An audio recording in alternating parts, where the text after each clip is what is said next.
You may not control all the events that happen to you, but you can decide not to be reduced by them. Most people hear that quote and think it's about strength. But what if it's really about identity? Because at some point in your life, you didn't just face pressure. You adapted to it. And slowly, without realizing it, the version of you that was built to survive started feeling like the real you. But here's the truth most people never question. What if your anxiety isn't your personality? What if your people-pleasing isn't kindness? What if your emotional silence isn't strength?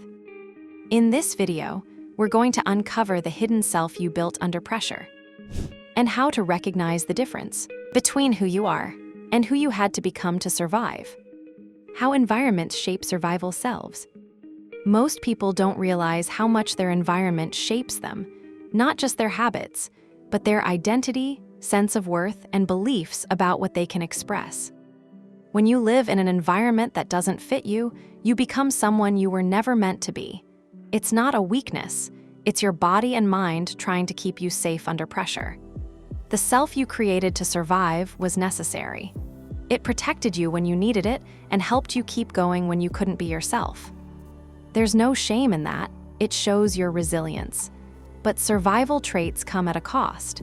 They can disconnect you from your true self and make you forget who you really are. Over time, it's hard to tell the difference between adaptation and identity. These are the traits people mistake for their personality. 1. People-pleasing. Not because they love everyone, because saying no was punished, or ignored, or used against them. 2. Emotional suppression.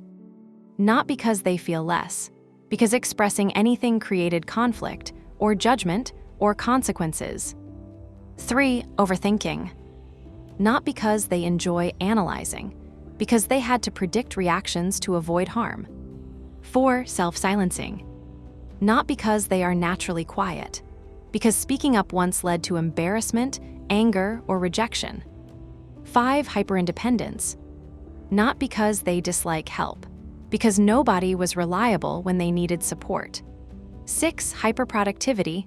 Not because they love working all the time, because they believed their value depended on performance. 7. Avoidance. Not because they are lazy or uninterested, because discomfort was never safe, only punished. 8. Perfectionism.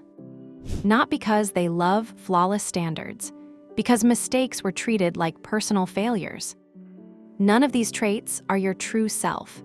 They're survival strategies you've carried for so long that you can't remember when they started. This chapter helps you find where they came from, because understanding their origin is the first step to letting them go. So I'd love to know this. Which of these traits did you realize wasn't really you, but something you learned to survive? Drop it in the comments. Your reflection might help someone else recognize their own survival patterns, loosen their grip, and begin reconnecting with who they truly are. The adaptations that became your identity.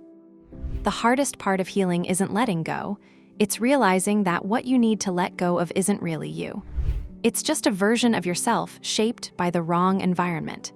Here are the most common survival skills people carry. 1. The performer.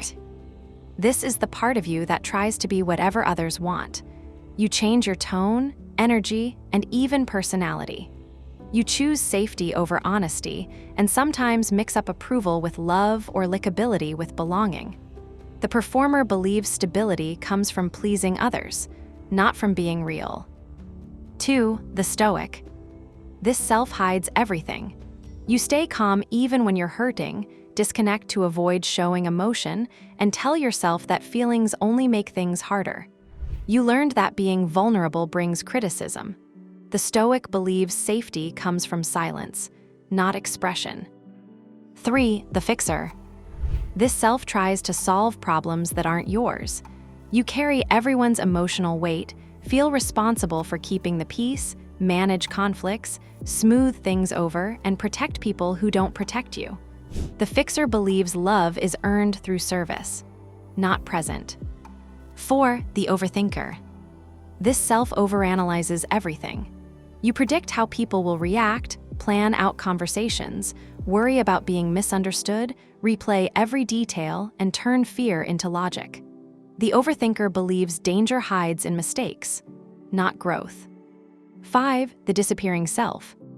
This is the version of you that stays quiet, holds back your talents, avoids attention, and learned that being seen brings judgment. This self believes safety comes from being unseen, not authentic. The truth is, these versions of you were never wrong. They were just meant to be temporary. But you started living as if they were permanent.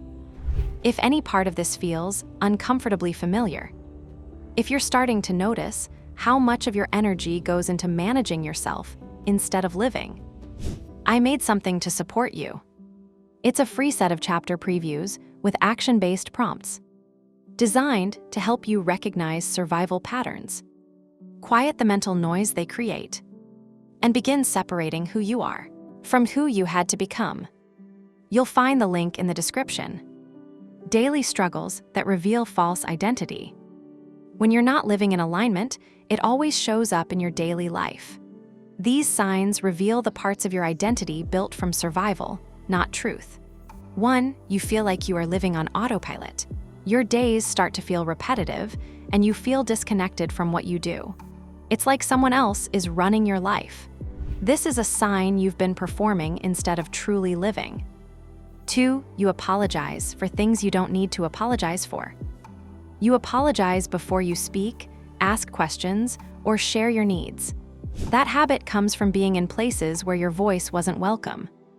3. You feel guilty when you rest. You feel guilty because your survival self thinks resting is risky and believes you have to keep doing things to stay safe. 4. You feel anxious in peaceful environments. When you finally leave chaos, your body feels uneasy. Peace seems strange, and stillness feels suspicious. This is just a leftover reaction from living in stressful places.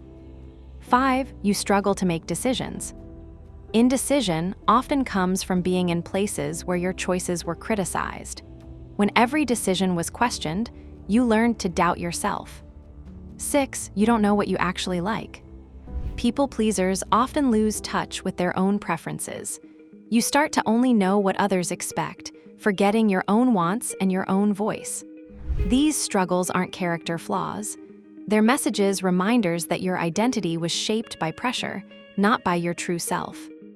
Strategies for reclaiming your true self. Healing isn't about becoming someone new. It's about remembering who you were before you had to adapt to survive. These strategies can help you tell the difference between your true self and your survival traits. 1. Notice when you shrink. Notice the times you hold back when you shrink in a conversation, keep quiet about something true, or pretend something doesn't bother you. These moments show where you're still performing. Awareness is the first step toward release. 2.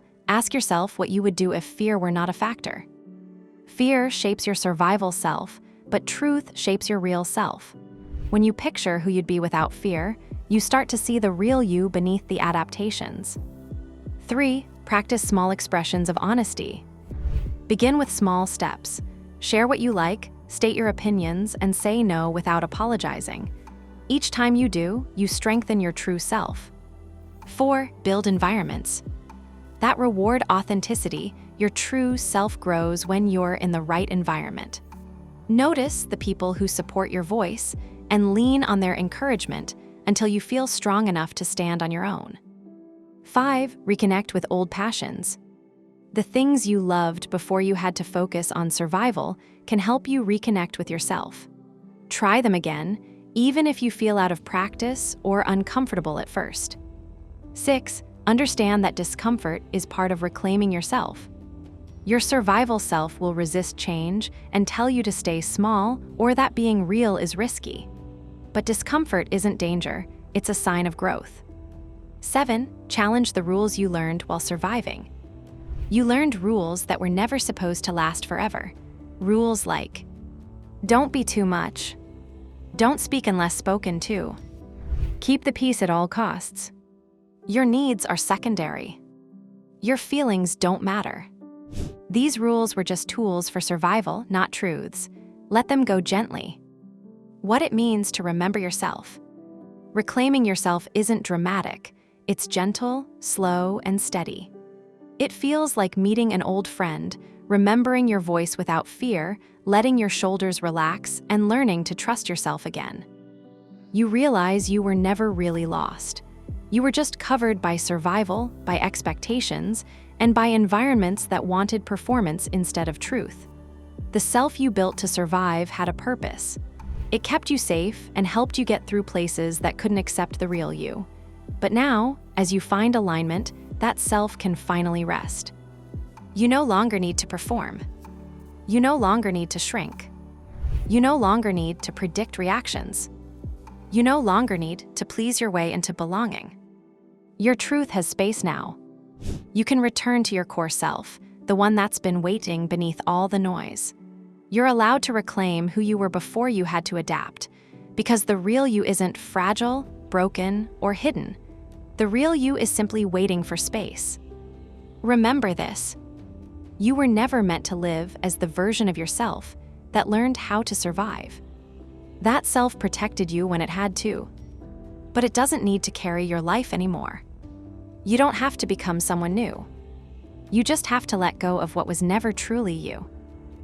This video is inspired by the core ideas from my book, When the Problems Just Disappear: How to Stop Struggling and Find Freedom in a Life That Fits. You'll find it linked in the description. Thanks for watching. I'll see you in the next one, and don't forget to subscribe.